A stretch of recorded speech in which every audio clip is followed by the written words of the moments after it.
आज के शिविर के बारे में दो शब्द क्या बताएं? आज का जो शिविर है उसकी जो अरेंजमेंट है वो बहुत ज़्यादा अच्छी है। इतने सारे पेशेंट्स आए हैं, सबके लिए ड्रॉप्स, मेडिसिन अवेलेबल हुई है और इतने सारे डॉक्टर्स की अरेंजमेंट है, अलग से चश्मे के नंबर की अरेंजमेंट है। सब चीज़ें बहुत अच्छी है। लाइन वाइज पेशेंट आ रहे हैं, कुछ भीड़ नहीं है। प्रॉपर सब सब कैबिन्स बनाए गए हैं अलग अलग डॉक्टर्स के लिए। पेशेंट्स को कोई तकलीफ नहीं हो रही है। डॉक्टर योगेश परिहार.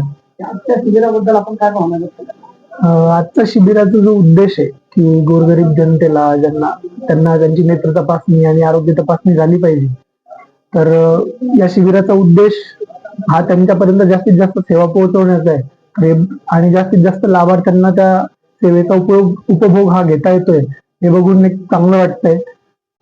लहान बाळांच्या संदर्भामध्ये आपण काय भावना व्यक्त करणार, कारण की त्यांच्या दृष्टीच्या संदर्भामध्ये आजच्या या ठिकाणी तंत्रज्ञानाचा युग आहे, अतिशय महत्वाचं आहे, परंतु कुठेतरी ते घातक होताना दिसतंय. काय तंत्रज्ञान ना लहान बाळांमध्ये आजकाल मी जसं बोललो आता की मोबाईलचं प्रमाण हे खूप वाढलेलं आहे. घरातले सुद्धा लहान बाळ थोडा वेळ रडायला लागले की त्यांच्याकडे मोबाईल देऊन टाकतात, फोन देऊन टाकतात. ठीक आहे, त्याच्यामुळे त्यांच्या दृष्टीवर हा परिणाम होतोय. ज्या वयामध्ये त्यांना चष्मा लागायला नको त्या वयामध्ये सुद्धा त्यांना डोळ्याचे त्रास हे चालू झालेले. तरी माझी सर्व पालकांना हीच विनंती राहील की तुम्ही तुमच्या मुलांना, लहान बाळांना त्यांना मोबाईल पासून जास्तीत जास्त दूर ठेवा.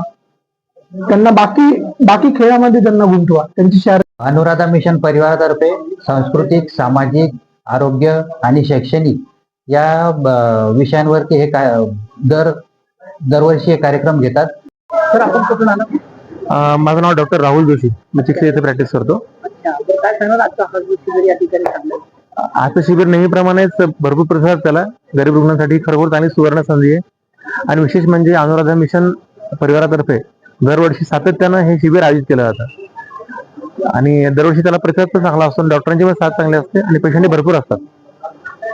डोळ्यांची निगराणी राखण्यासाठी आपण रुग्णांना काय संदेश देणार? डोळ्यांची काळजी ठेवण्यासाठी मुख्य म्हणजे जर तुम्हाला दिसत नसेल किंवा काही अडचण असेल तर लवकरात लवकर डॉक्टरांचा सल्ला घेतला पाहिजे.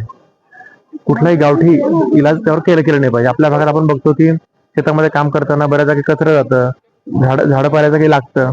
अशा वेळेला लोक गावठी इलाज करतात. पुण्याकडनं जिभेनं कचरा काढून घेतात, रुळानं काढून घेतात. असं न करता डोळ्यावर हे प्रयोग करू नये, कारण एकदा नजर गेली परत येणं मुश्किल असतं.